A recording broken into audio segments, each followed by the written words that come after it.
Hey there, it's Coach Allison, and today we are talking about one of my favorite things to do, and it's affirmations. There's power in your words. And if you think of it this way, the negative self-talk that we have on a daily basis of all the should-haves, could-haves, would-haves, I've even found myself forgetting to pick up almond milk at the grocery store, and I get in the car and I say, oh my gosh, I'm so stupid. Okay, I'm clearly not stupid. I just forgot to get almond milk, which totally happens all the time. But we have this pattern or habit of negative self-talk that can be the enemy to self-care, because self-care is all about feeding your soul, helping you to connect with yourself, to feel better, to show up as the best version of yourself. And when we have that negative self-talk, it can really pull us backwards.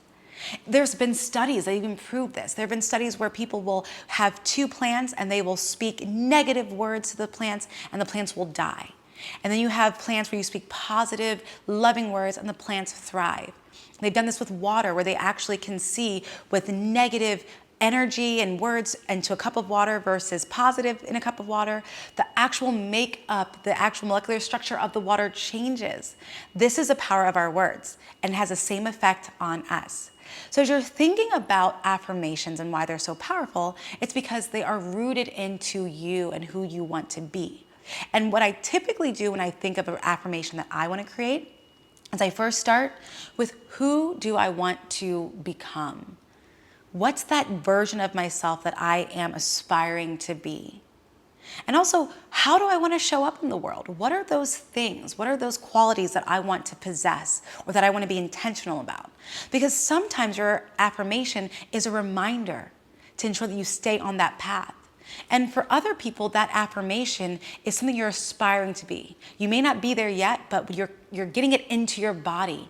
And the powerful thing about words is that our words can really shape and shift our thoughts, and our thoughts dictate our habits and our actions and our behaviors. So by speaking these words to yourself in the form of an affirmation or even a mantra, you're starting to almost bathe yourself into where you want to go and to lead into that proper part of self-care.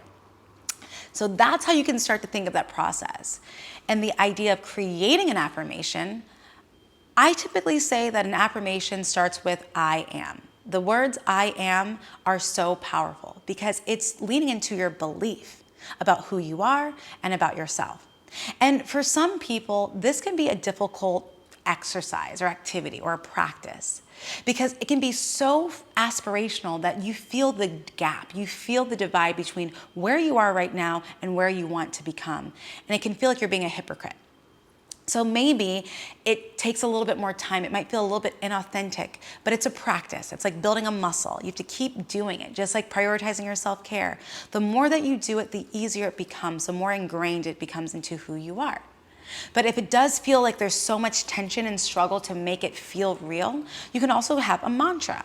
And a mantra is a little bit different than affirmation, because an affirmation is affirming who you are in this present moment. Whether or not you feel it yet, you're creating that space for yourself to lean into it. A mantra is more action-oriented, more action-based, something that can help to remind you of something to do that can lead you there. I'll give you an example. So one of my affirmations is, I am strong. I built that affirmation years ago when I was really struggling. My depression and my anxiety were through the roof, and it was really difficult for me to feel strong. And because I felt weak emotionally, mentally, spiritually, and everything else in between, all I desperately wanted was to feel strong. And so I started to create that affirmation, I am strong, I am strong. And when I would go do my workouts, when I would feel weak, I would repeat that affirmation, I am strong, I am strong. And sometimes the variation would be, I'm stronger than I know that I am. I'm stronger than I believe that I am. I would just like really lean into that affirmation. And again, it helped me to get through my workouts. It helped me when I was in meetings or conversations where I felt weak. It helped me in those moments where I felt so low. I had to remind myself who I was. And it really helped me. I also have a newer mantra, because one of the things that I struggle with is I'm a control freak. And I love this holding control and just having the control of everything in my life, which I won't call myself type A, but I'm definitely a control freak. But recently, things in my world have just been falling apart. Things have been slipping away. And instead of me trying to hold on to it, my new mantra is, I release anything that I'm no longer meant to hold. I release anything I'm no longer meant to carry. And I repeat that mantra every single day, throughout the day, to remind myself when I'm trying to control things, that I can just let them go because it might not be mine to carry anymore. The affirmations and the mantras are great tools to use to elevate your mental health, but also to lean into self-care. Because let me tell you something, when I say that mantra or affirmation, I feel better.